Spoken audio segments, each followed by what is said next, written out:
durant lesquels il leur est interdit de manger, de boire et de fumer du lever au coucher du soleil. Ici, la moitié environ des musulmans observent le ramadan. Les autres n'ont pas voulu parler. Certains, malgré tout, avouent ne l'avoir pas toujours respecté. Il y a des gens qui le font, tant mieux, bon, mais c'est ceux qui ne le font pas.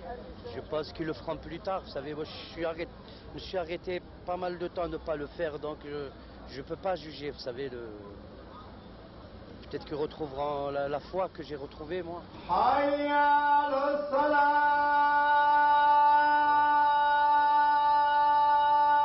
À Marseille, ils sont 40 à 50% de pratiquants occasionnels. Pour eux, l'islam reste une référence importante.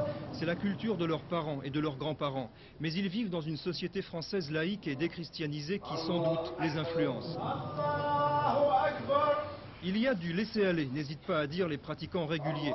Cela représente 10 à 12% de la communauté musulmane. Attention, ce ne sont pas des extrémistes. Souvent âgés, les pratiquants réguliers sont ceux qui ont le plus de difficultés à s'insérer dans un monde moderne et industrialisé.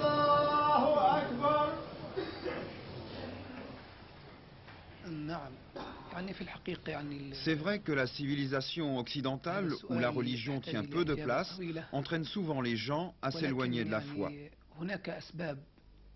Mais on constate en ce moment, après une période de stagnation, un retour à la foi dans la communauté islamique. Et la mosquée joue un rôle très important dans ce renouveau.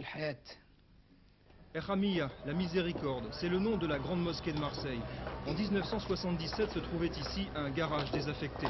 Devenue lieu de prière, la mosquée est la pierre angulaire de la pratique religieuse. Son imam est algérien, mais il a fait toutes ses études de théologie au Caire. Il est plutôt progressiste et refuse de parler de l'affaire Roujdi. Pour lui, Dieu jugera. La mosquée est gérée par l'association culturelle islamique. Son rôle est plus politique. Son mot d'ordre sur l'affaire, l'apaisement. C'est passager. C'est comme un bateau en pleine mer. Il y a des tempêtes, mais ça ne dure jamais. C'est toujours passager. Il ne faut pas donner trop d'importance à des choses qui peuvent arriver. Il peut y avoir une autre affaire plus tard, comme il y a eu d'autres affaires dans celle-là. Vous n'êtes pas inquiet? Non, pas du tout. Surtout originaires du Maghreb, les musulmans de Marseille sont en majorité sunnites. Les chiites ne représentent que quelques pourcents, ce qui explique qu'il n'y a pas eu ici, comme à Paris, de manifestations intégristes demandant la mort de Roujdi. L'amalgame entre Khomeini et l'islam est de toute façon considéré comme une imposture, un phénomène amplifié par les médias, ce qui ne veut pas dire que les intégristes n'existent pas. Mais ici, leur discours ne prend pas. Il y en a certainement, il y en a à Aix aussi, il y en a eu.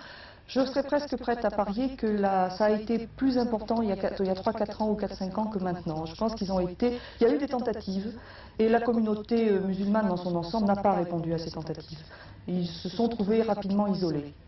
Ça a été le cas à Paris, je crois que Gilles Kepel l'analyse assez bien dans son ouvrage sur l'islam en France. Et sur Marseille, je crois que ça a été pareil. Les tentatives ont existé, elles n'ont pas eu beaucoup d'impact. L'islam est un tout, une foi et un culte, un horizon et une morale, un mode de vie et une vision du monde où la femme, il est vrai, n'a pas le meilleur rôle. Et si l'islam aujourd'hui peut paraître désorienté, ce n'est pas tant à cause de l'affaire Roujdi que d'une certaine difficulté à lier tradition et monde moderne.